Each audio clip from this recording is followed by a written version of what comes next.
we saw in the last video that we can use binary search in the peak search problem by basically looking at the gradient. If the gradient is positive, we know that the peak is ahead.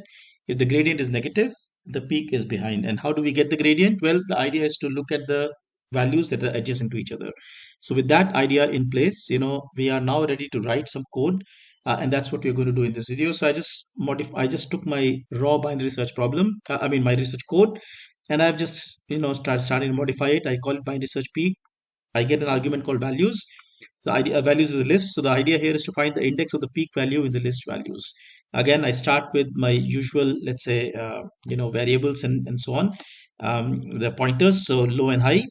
Again, I maintain the same structure while not found, low less than equal to high. So I search at mid, which is low plus high, floor division 2. So I always do that.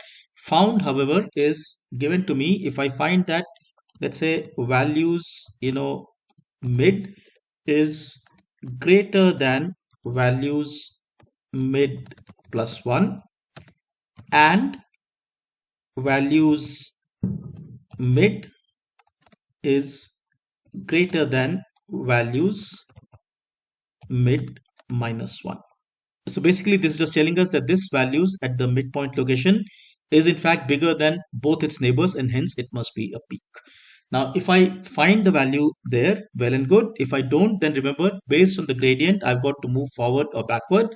So I'm just going to ask myself, well, look, if my values, let's say, so if not found, I'm just going to say if values mid is greater than values mid minus 1, which means that I'm here. So if values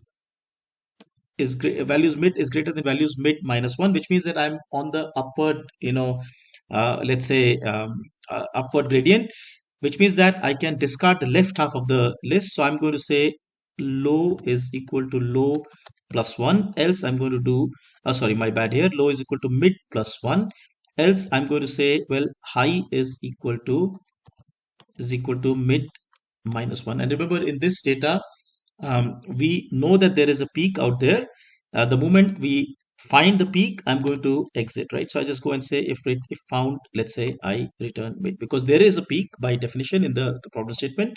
And I know that the peak is also not at the location 0 or the extreme location, which means that the value of mid, where we are checking this, is always going to be, is basically never going to be 0 or let's say n. So now that the function is complete, we can write a bit of code to test this. So here I'm creating a list called values, and I'm calling this binary search peak.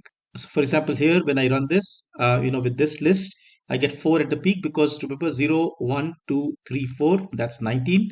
And that's where I see that I start to decrease. So clearly 19 is the peak. I added a few more values to my list values. So basically here the peak now is here, which is index number 0, 1, 2, 3, 4, 5, 6, 7, 8. So that's 8, and indeed that's what I saw. We can actually change this problem a little bit. So, let's say I push the peak all the way to almost to the end, right? So basically, notice this is starting at 10, going to 29, and then coming down to 24. Well, indeed, the answer is still 24, right? So remember, the last item can't be a peak, and likewise, the last item, the first item can't be a peak. So basically, this is working. But before wrapping this up, I just want to highlight one particular point here.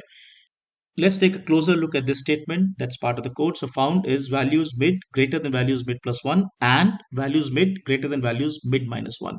Now, what happens if mid is 0 or length of values minus 1? Well, as I just showed you, recall our key assumption that peak value is not at the extremes, which means that as the binary search runs, either way, if it's on the left side or the right side, basically we expect the mid to get to is, the lowest we expect the mid to get to is 1. And the highest is length of values minus 2. That's exactly how it went in the example we just saw.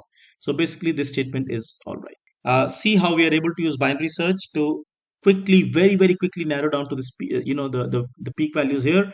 And in fact, the list can be really large, but we will do this in logarithmic time.